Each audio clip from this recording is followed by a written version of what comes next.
ध्यानमूलं गुरुमूर्ते पूजामूलं गुरुपदं मन्त्रमूलं गुरुर्वाक्यं मोक्षमूलं गुरुकृपा वसुदेवं सुतं देवं कंसचाणूरमर्दनं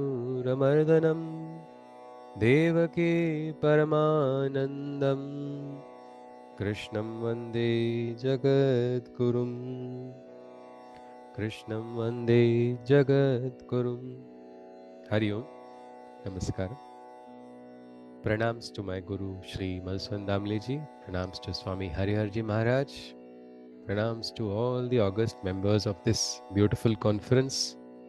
My pranams to Shri Raman ji and Shri Rajiv ji for this opportunity in speaking on the Gurudev's Janma Divas, which is the 126th birthday and the 37th International Gita Conference at Geeta Dham, Tinwari, Jodhpur, Rajasthan.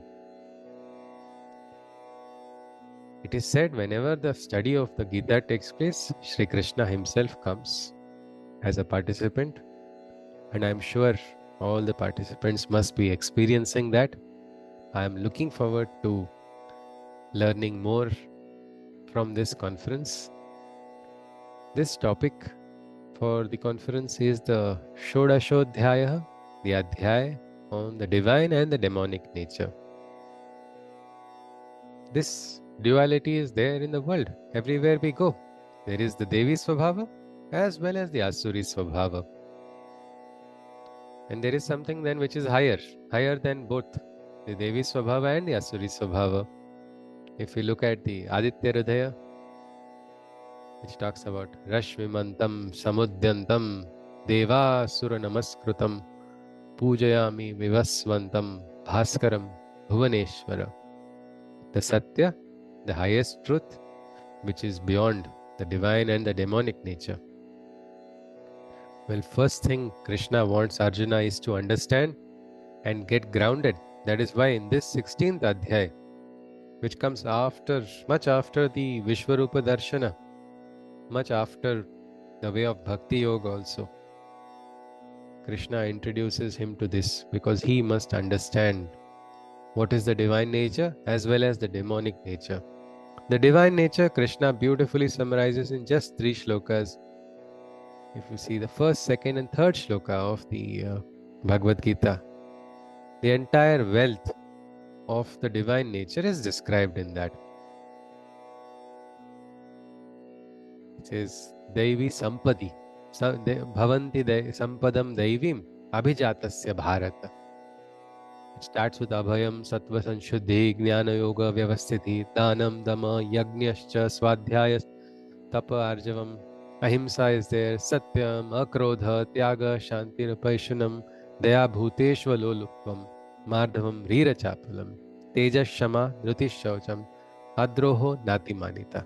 So in 3 shlokas, Krishna gives all these beautiful qualities which are an inheritance, probably because of the Purva Janmas, what we can say, the great karmas that were done in the past birth, what a person may have done to receive these qualities, one does not know exactly in this birth.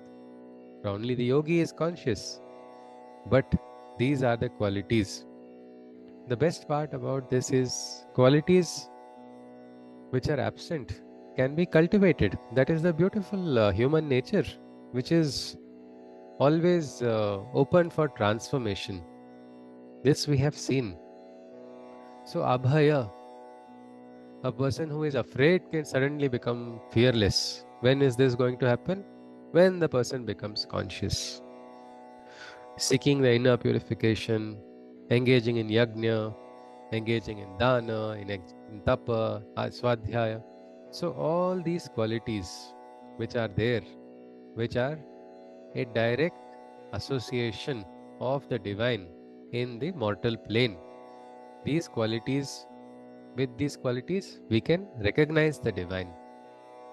When we do the Aradhana of the Devi also, and when we do the Stuti, we say, Ya Devi Sarva Bhuteshu Shakti Rupena Sanstita Namastasya Namastasya Namastasya Namo Namah Shanti Rupena Sanstita. So these qualities are the manifestations of the divine in the Bhuloka. And so through these qualities, we can recognize the divine, and through these qualities, we can raise our consciousness towards the divine. So the first three shlokas cover up everything. But this Adhyay is having most of the shlokas dedicated to the Asuri Swabhava. Now, why would Krishna want this for Arjuna? Well, he does not want to cultivate Asuri Swabhava in Arjuna, but he wants Arjuna to be ready. A sadhak who is a sadhak of Krishna should be like Krishna, should not be fooled by anybody. The negative forces, the Asuri nature cannot take a person for a ride. Sri Aurobindo had beautifully in his hymn to Durga spoken about Asurasya Udyamam Shakti Dehi. Means give me the strength and might of the Asura, the guna of the Deva and the strength of the Asura. Or Krishna says, Tyutam Chalayatam Asmi. He says, I am the purity in the inception of purity in a person who is good natured, but I am also the cunning in the gambler's deception. Nobody could cheat the divine Krishna. Something like that Krishna wants Arjuna to be ready to face this world. And that is why he begins from the 4th shloka about the Asuri Swabhava. It starts with Dambho Darpo Bhimanascha Krodha Parushyameva cha Ajnanam Chabhijatasya Parth Sampadam Asurim.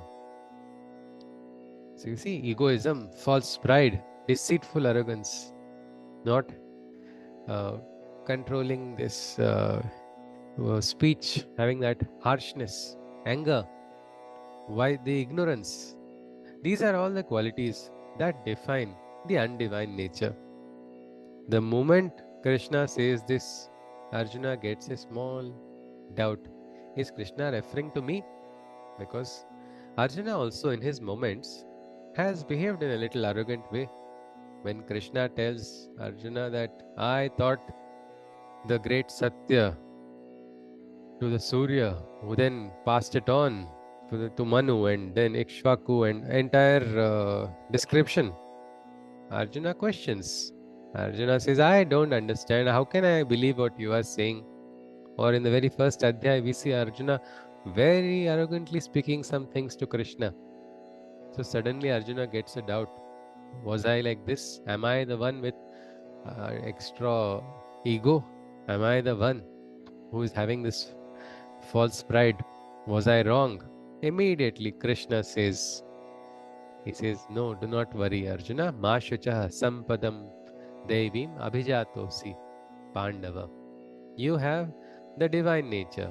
So he says, no, Arjuna, you have that nature, but understand what is the demonic nature.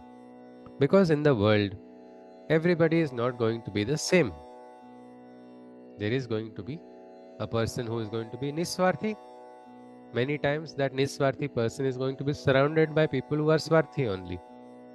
You look at the difference between the Pandavas and Kauravas, the strength in numbers also was so much. There were lakhs of soldiers extra on the Kauravan side. So it is always like that. When you take a stand, when you try to uphold Dharma, initially it looks like you are overpowered, but that is not the truth. Satyameva jayate dharmo rakshati rakshitaha. Somebody who is protecting the Dharma or upholding the Dharma, he is going to be protected by the Dharma. This realization comes afterwards. But Krishna is equipping Arjuna because he should understand. He says from the next shlokas onwards, 7th shloka onwards, he starts describing how Asuri nature is. Asuri nature, they don't know what is pravrutti and what is nivrutti. Pravrittim cha nivrittim cha jana na vidurasuraha na shaucham na pichacharo na satyam teshu vidyate.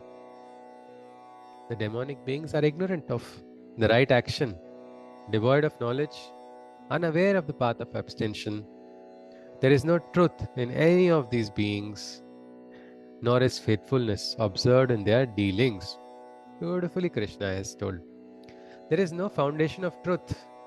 If there is no truth, can we engage in any deal?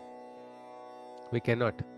And that is what Krishna is telling Arjuna. Where there is truth, there alone hold a deal. Otherwise, don't go on that path where there is no truth at all. And the Asuri nature does not understand the meaning of selflessness. It is unaware of what is this path. Why? Because they believe they are everything. They are the Alpha, they are the Omega. I am better than the rest of the world. I can think better. I am more special. And there is no God. Is there joy? I think many people we come across are skeptics. That is okay. That is okay, we can say to some extent, because many of our great saints were skeptical at one point of time. Swami Vivekananda, when he saw this terrible fate of all the people in the famine, he asked God, Agar tum ho to ye kyun hai? Sri Aurobindo also, prior to his experience, his Krishna experience, before that, there was a skeptic in him. He was just wondering, what is this? What is this Sanatana Dharma? How is it going to stand? What is happening? So, asking questions is fine, but ridiculing somebody else's faith, that is the fall. So they say, first, there is no God. They jubilantly proclaim. When somebody's Shraddha, I think Krishna has told very nicely, Na buddhi bhedam. Do not create a divide in another person's mind. Let that person dwell according to that person's thinking. Here, not only do they not believe in God, they take a great pride in ridiculing everybody who believes in God. There is no God, they jubilantly proclaim. There is no truth in this world, so they claim. The origin of the world they dismiss as mere chance. Only desire is its foundation. Thus is their stance. What happens when there is no truth? No truth in the belief in Bhagwan, no Bhagwan, no Satya, then Runam Krutva Gritam Pibet. That is the attitude. Run after your desires. Run after your desires only. That is the approach. When a person runs after desires, what happens? That is the fall which is described from the shloka 8 onwards. 8, 9, 10, 11, 12. 12 actually describes the what happens ultimately. Asha pasha shatair baddhaha kama krodha parayanaha. Because when you are running only after desires, everything in life runs after desires. There is nothing higher than that in such a person's mind. Mind is polluted. What happens then? The person is most prone to the Asuri nature. In Bangalore, there was one case of a riot. In that riot, people threw stones and bricks on all of so many properties, especially these buses. And one lady was caught in the CCTV camera. She was caught throwing stones and breaking the bus and setting it on fire. When she went to jail, she was asked, "Why did you do this?" She said, "I was offered a free plate of biryani." Look at that. One divine soul sold for a plate of food which will just disappear just like that. This is what happens when ahankar takes control or desire takes control of a person. So the entire life is pursued by this falsehood only. Mind is polluted, soul is cheated. That problem of this is when you run after desires, desires are never fulfilled. A constitution of a particular country gives the right to pursuit of happiness. But our Sanatan Dharma says don't pursue happiness. Happiness is where you are if you can become conscious. A yogi is permanently happy. Santushtaha satatam yogi. The yogi is in a steady state of ananda at all times. But this is a philosophy which The Asuri Swabhav person cannot understand because there's so much ahankar, always wants to grab and acquire more and more. They believe this only. It is this, they say ignorance is bliss, but this is not bliss actually, it is pseudo bliss. Because ultimately, this ignorance only brings about all the wrong consequences. Continuously, a person who is running after desire is afraid of losing those items that the person desires, and that creates a great disturbance inside, and that creates the bandhana. And they're not one or two, it is 100 bonds of desire. Asha pat pasha shatair baddhaha. 100 bonds, it binds them. And such a person is always driven by desire, driven by anger, keeps thinking, I have got this, I need more. This much wealth I have got, tomorrow it must grow. Now again, one important aspect is wealth is not considered wrong in the Bhagavad Gita. Krishna gives us the example of Janaka Raja. Janaka Raja was wealthy, yes, but he was also Jivan Mukta. He was not trapped by the desire.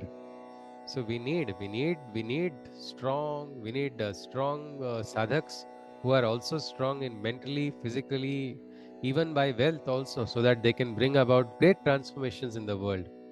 But getting trapped in the desire of wealth, that is the biggest trap. And Krishna very nicely says in this, Yo bijanaman asmi konyosti sadrusho maya yakshe dasyami modishya ityajnana vimohita. So lost are they in their own, what we can say, desire and anger and lust, that they feel they are the best. There is nobody. I am wealthy, from this family of rich I hail. In comparison to me, everyone looks pale. I perform sacrifice. I do so much charity. I am the real enjoyer.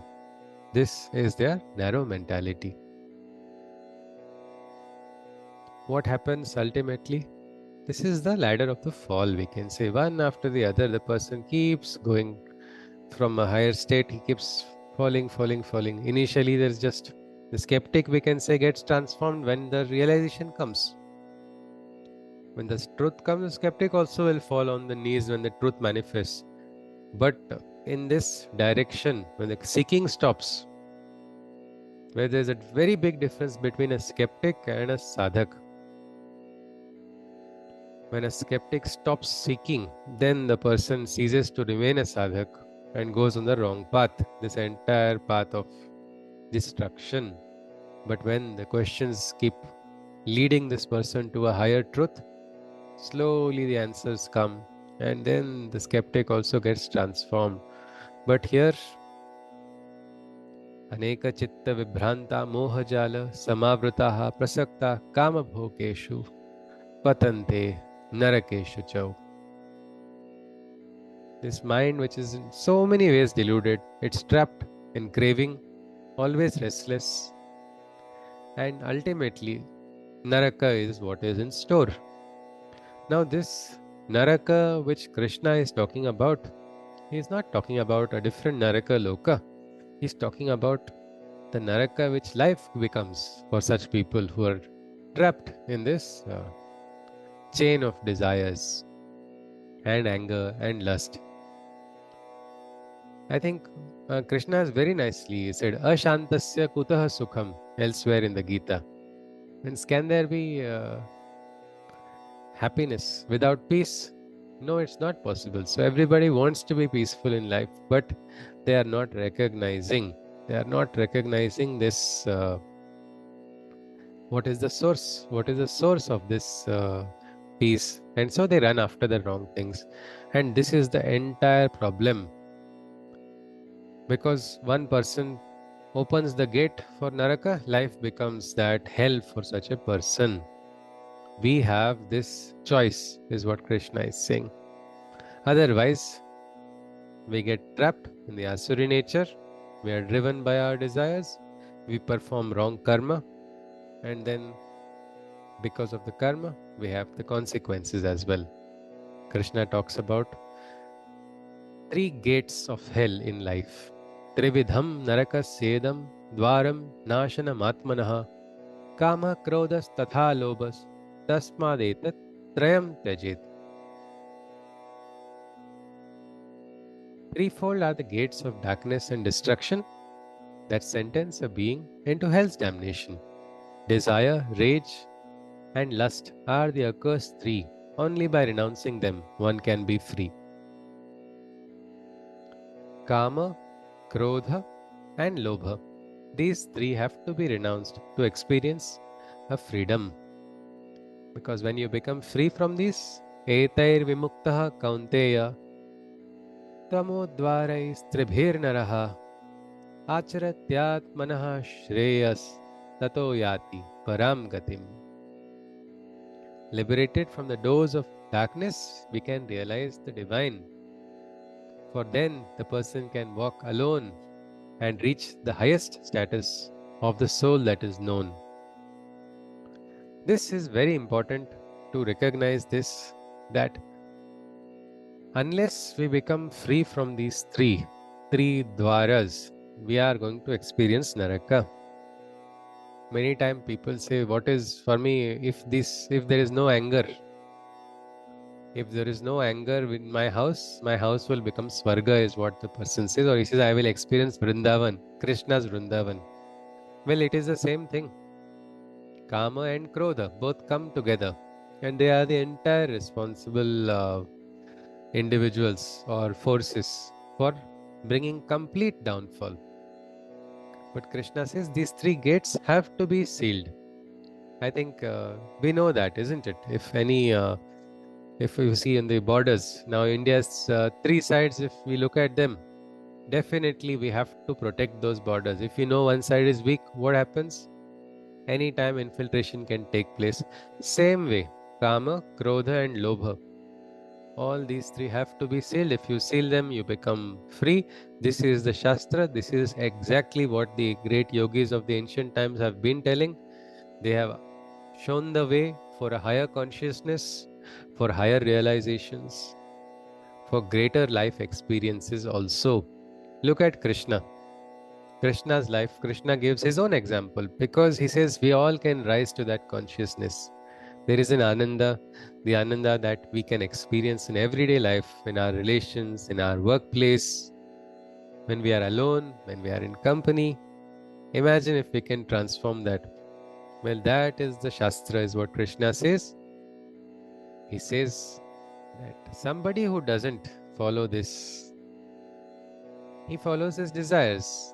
And the problem is, desire does not get fulfilled. And so a person goes on to that wrong direction and wrong path of sorrow. And Krishna then completes this Adhyay, the beautiful shloka about Tasmat Shastram Pramanam Te Karya Karya Vyavasthitau Gnatva Shastra Vidhanoktam Karma Kartum Yaharhasi. Therefore, let the scriptures be your guide, and by their truths may you always abide. By understanding them, follow their declaration. In all works and actions, bring forth your emancipation. So this I would like to conclude with the Shanti Mantra. Let us all remember Krishna's words. Let us follow the scripture of the Gita. Let us follow the teachings of the Gita, understand their truth and live them. For that is the real moksha.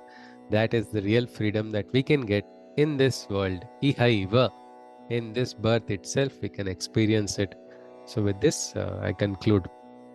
Sarve bhavantu sukhinah, sarve santu niramaya, sarve bhadrani pashyantu, ma kasyid dukkha bhag bhaved.